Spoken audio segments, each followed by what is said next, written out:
Halo teman-teman, kembali lagi di channel saya, Rizal Kurniawan Tutorial.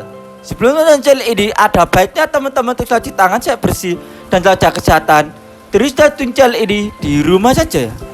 Nah, berita datang dari produk smartphone ternama yaitu Apple iPhone ya. Dilansir dari berita online dari cnnindonesia.com, Apple kembali digugat kasus klaim palsu iPhone tahan air.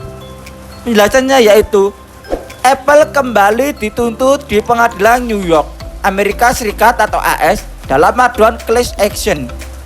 Apple digugat atas klaim palsu terhadap fitur anti air pada iPhone.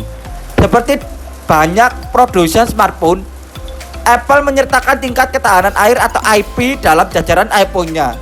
Dengan tingkat ketahanan yang diklaim meningkat dalam beberapa tahun terakhir. Namun, gugatannya diajukan di pengadilan distrik New York, AS atau Amerika Serikat, menuding Apple telah melebih-lebihkan kemampuan ponselnya terhadap ketahanan air.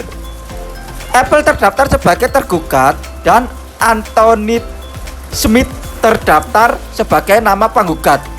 Pengajuan 13 halaman tersebut ditujukan ke Apple untuk kasus klaim ponsel tahan air. Misalnya, iPhone 7 dipasarkan memiliki perlindungan IP67 yang menawarkan perlindungan ketahanan air maksimum hingga kedalaman 1 meter selama 30 menit. Pada iPhone 11 Pro dan 11 Pro Max, Apple memberi labelnya sebagai peringkat IP68. Tetapi dengan klaim yang ditingkatkan untuk kedalaman bertahan hingga 4 meter hingga 30 menit. Lalu pada iPhone 12 diklaim lebih tahan air hingga 6 meter dengan durasi 30 menit. Namun, gugatan tersebut menunjukkan bahwa ponsel yang disebut tidak memenuhi syarat tingkat sertifikasi berdasarkan tes laboratorium dengan air statis dan murni. Artinya, konsumen yang berdiri di tepi kolam atau laut dan perangkatnya terciprat atau terendam air di kolam garansinya karena airnya mengandung klorin atau garam. Bunyi gugatan itu. Lebih lanjut, garansi dikatakan tidak mencakup kerusakan akibat cairan. Biasanya ditandai dengan indikator kontak cairan yang berubah menjadi merah. Pihak menggugat, Smith, mengatakan telah membeli iPhone 8 dan mengalami kontak dengan air minum sesuai dengan peringkat IP perangkatnya dan konsisten dengan aturan tahan air yang tertulis dalam klaim pemasaran ponsel Apple. Saat Smith mencoba mengklaim garansi ke gerai Apple, perusahaan menolak untuk memperbaiki dengan jaminan garansi. Hal itu memaksa Smith mengalami kerugian finansial melalui biaya perbaikan, penurunan fungsi, nilai jual kembali yang lebih rendah, dan pembelian perangkat baru.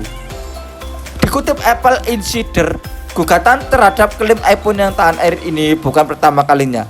Pada November 2020, otoritas antitrust Italia mendenda Apple 10 juta euro atau sekitar 175 miliar rupiah atas klaim yang menyesatkan konsumen terhadap ketahanan air. Denda tersebut sebagai bukti bahwa Apple menerima keluhan oleh regulator, pesaing, dan konsumen selama beberapa tahun terakhir tentang masalah tersebut.